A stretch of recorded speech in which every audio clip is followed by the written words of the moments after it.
Vídeo, iremos ver a verdade por trás do estigma de Padre Pio, suas experiências místicas, os desafios que enfrentou e as controvérsias que cercaram sua vida. Os estigmas são as chagas que Jesus Cristo sofreu na crucifixão. Foram 2 nos pés, 2 nas mãos e 1 no lado. Durante a história do cristianismo, esses sinais apareceram em alguns místicos. Foi no dia 20 de setembro de 1918, que Padre Pio de Pietrelcina recebeu os estigmas de Cristo e conviveu com eles durante 50 anos. Padre Pio também, conhecido como São Pio de Pietrelcina, foi um frade capuchinho italiano que viveu de 1887 a 1968. Ao longo de sua vida, tornou-se amplamente reconhecido por ter recebido em sua carne os estigmas de Jesus Cristo, por suas experiências místicas e a reputação de fazer milagres em nome de Jesus. Este vídeo tem como objetivo fornecer uma análise abrangente dos principais fatores que impactaram a vida de Padre Pio, incluindo seus estigmas, considerando as compensações, desafios e impactos associados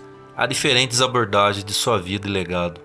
É importante ressaltar que os estigmas de Padre Pio duraram cerca de 50 anos, desde 1918 até a sua morte em 1968. Os estigmas se tornaram visíveis pela primeira vez em 20 de setembro de 1918 e permaneceram em seu corpo até sua morte. Foram 5 as chagas que Jesus Cristo recebeu em seu corpo durante a crucifixão, uma em cada mão, uma em cada pé e uma do lado do coração. Durante toda a história do cristianismo até os dias atuais, apenas alguns santos receberam de Deus as chamadas estigmas, ou seja, a graça de sofrer as mesmas chagas de Cristo em seus próprios corpos. Um sofrimento não só espiritual, mas um sofrimento físico, de modo palpável ou invisível. Os estigmas, o fenômeno de pessoas que carregaram as feridas da crucificação de Cristo, há muito fascinam teólogos, cientistas e pessoas de vários credos diferentes. Desde o início, Padre Pio foi considerado um homem especial,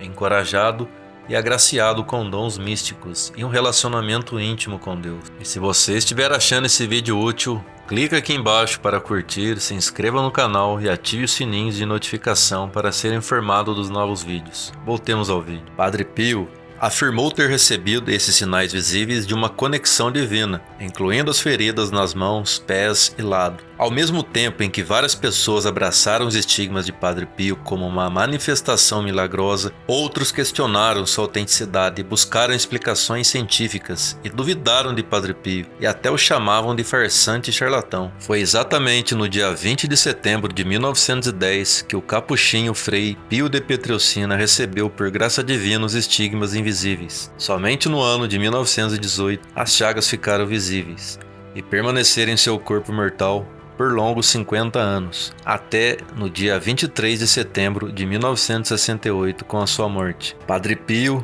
alegava ter recebido os estigmas de Cristo, as feridas sagradas em suas mãos, pés e lado, como uma marca de profunda devoção e sacrifícios a Deus.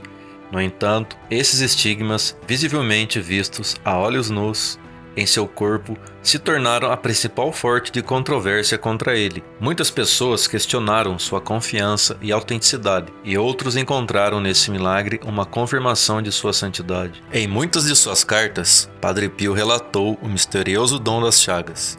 Inúmeros médicos estudaram e analisaram minuciosamente os estigmas de Padre Pio, e isso durante anos e anos a fio. Inúmeros médicos visitaram Padre Pio para confirmar se ele era ou não uma fraude. Entre eles, o Dr. Giorgio Festa, um dos mais conceituados médicos de Roma. Dr. Giorgio não era cristão quando conheceu e começou a analisar Frei Pio. Ele era um agnóstico. No entanto, após várias análises e contato pessoal com o Frei, tornou-se mais tarde filho espiritual de Padre Pio, e no seu diagnóstico relatou o seguinte: do lado esquerdo do tórax há uma ferida em forma de cruz. Nessa região não se reconhece o menor vestígio de contaminação, edema ou inflamação da pele em torno da ferida. Esses ferimentos, com suas características anatômicas e patológicas, mas a constância com que jorra sangue vivo e perfumado, estão localizados em pontos de seu corpo que correspondem às chagas do corpo de nosso Senhor Jesus Cristo. Equilibrar diferentes fatores relativos aos estigmas do Padre Pio apresenta grandes desafios de fé. Por um lado, muitas pessoas acreditavam e encontravam conforto e inspiração em sua vida de oração com o divino. Os estigmas de Frei Pio de Pietrelcina reforçam a fé e a crença no poder da oração de inúmeras pessoas de sua época e continua até hoje inspirando pessoas que o conhecem por sua biografia. Por outro lado, surgiu também muita perseguição e incredulidade, com os inimigos pedindo um escrutínio objetivo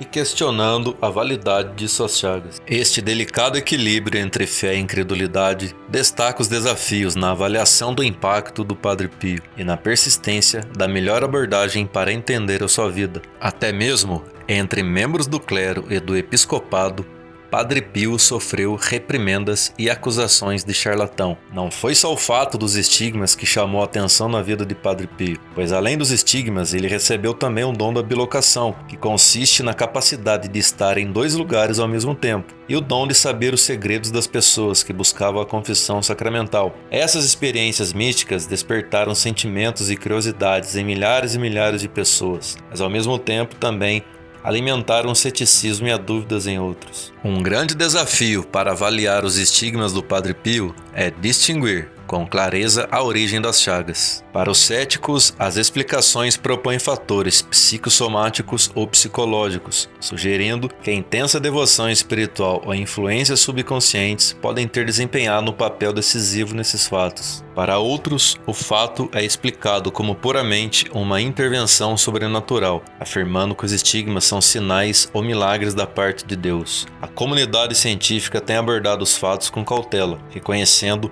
a enorme dificuldade em investigar experiências como as de Padre Pio. Os relatos dos estigmas do Padre Pio percorreram o mundo todo e chamaram atenção significativa, e isso fez com que houvessem inúmeras investigações ao longo de sua vida que o fizeram passar por momentos conturbados. Tanto os céticos quanto os crentes buscaram explicações e evidências, mas os resultados variaram. Alguns cientistas fizeram experimentos e testes, uns tentando desmascarar, e outros tentando explicar o fenômeno das chagas. A Igreja Católica também realizou investigações avaliando a autenticidade dos estigmas e considerando suas implicações espirituais. No entanto, essa devoção fervorosa e o fluxo constante de pessoas em San Giovanni Rotondo também atraiu inúmeras críticas e levou o Vaticano a investigar as atividades e os estigmas do Padre Pio. Alegações de fraude e manipulação eram frequentes contra Padre Pio. Ele chegou até mesmo ser proibido de celebrar missas públicas e ouvir confissões durante um bom tempo. Padre Pio deixou esse período de adversidade com silêncio e paciência, enquanto seus seguidores continuavam acreditando em sua santidade. Autoridades da igreja decidiram enviar uma visita apostólica, a fim de analisar e lançar luz sobre o caso do padre estigmatizado. Escolheram para essa missão Dom Raffaele Rossi, que iniciou a investigação entre 14 e 20 de junho de 1921. Após analisar e estudar minuciosamente os fatos, o resultado foi favorável e ele relatou o seguinte: os estigmas do frade, além de ser reais, pertencem a uma pessoa equilibrada psicologicamente e espiritualmente. E com certeza posso afirmar hoje é que os estigmas em questão e exame não são obra do maligno, muito menos um engano grosseiro, uma fraude, uma arte de um malvado ou mal intencionado. E isto, se não me engano, pode ser suficiente para pacificar a suprema autoridade eclesial diante desse caso. E se você estiver gostando do tema aqui desse vídeo, clica aqui nos cards ou no link na descrição para assistir outro vídeo que fiz mostrando como um maçom deixou a maçonaria após conversar com o Padre Pio. Clica lá e assiste, porque vale muito a pena também. Voltemos ao vídeo. Independentemente das explicações em torno dos estigmas de Padre Pio, é essencial considerar seu impacto sobre indivíduos, comunidades e o cenário religioso mais amplo. Para muitas pessoas, os estigmas representavam um poderoso símbolo de devoção, esperança e cura. Uniu as pessoas, fomentando um senso de espiritualidade e fé. A devoção ao Padre Pio cresceu rapidamente, especialmente entre aqueles que buscavam curas milagrosas e orientação espiritual. Sua fama se seguiu, e pessoas de diferentes partes do mundo viajavam para conhecê-lo. E muitos se encontraram com Deus por meio do humilde frade que tinha no corpo as marcas de Jesus. Com o apoio dos fiéis e de líderes religiosos influentes, Padre Pio fundou o mosteiro de San Giovanni Rotondo, um local onde ele viveu e atendeu peregrinos do mundo todo. A vida de Padre Pio e seus estigmas continua sendo um assunto de fascínio, debate e inspiração, embora a origem e a natureza de suas feridas continuem a ser analisadas e debatidas, é vital reconhecer o impacto que seus estigmas tiveram em inúmeras pessoas de ontem e de hoje. Equilibrar os vários fatores que permearam a vida do Padre Pio, incluindo seus estigmas, requer uma compreensão da fé, do ceticismo e das complexidades inerentes à interpretação das experiências místicas. Ao considerar as diversas perspectivas e explorar as compensações envolvidas, pode-se apreciar a profunda experiência que Padre Pio teve e tem na vida de muitos, independentemente das explicações finais por trás de seus estigmas. O fato mais antagônico que percebemos é que, apesar de todo o feito relatado na vida de Padre Pio, hoje ele é pouco divulgado e lembrado entre os contemporâneos. Poucas pessoas tiveram histórias reais e extraordinárias como a de Padre Pio, e ele, sem dúvida alguma, teve uma vida fora do normal dos padrões sociais. O legado de Padre Pio é incontestável. Foi canonizado em 2002 e até hoje sua vida é objeto de estudos e análises, principalmente sobre a vida mística que teve, sobre milagres extraordinários que aconteceram em sua vida e sobre seus estigmas presentes em seu corpo mortal durante 50 anos. Obrigado por assistir até aqui. Agora deixe seu comentário e nos diga qual a sua opinião sobre os estigmas de Jesus Cristo presente no corpo de Padre Pio. Um grande abraço a todos e nos vemos no próximo vídeo.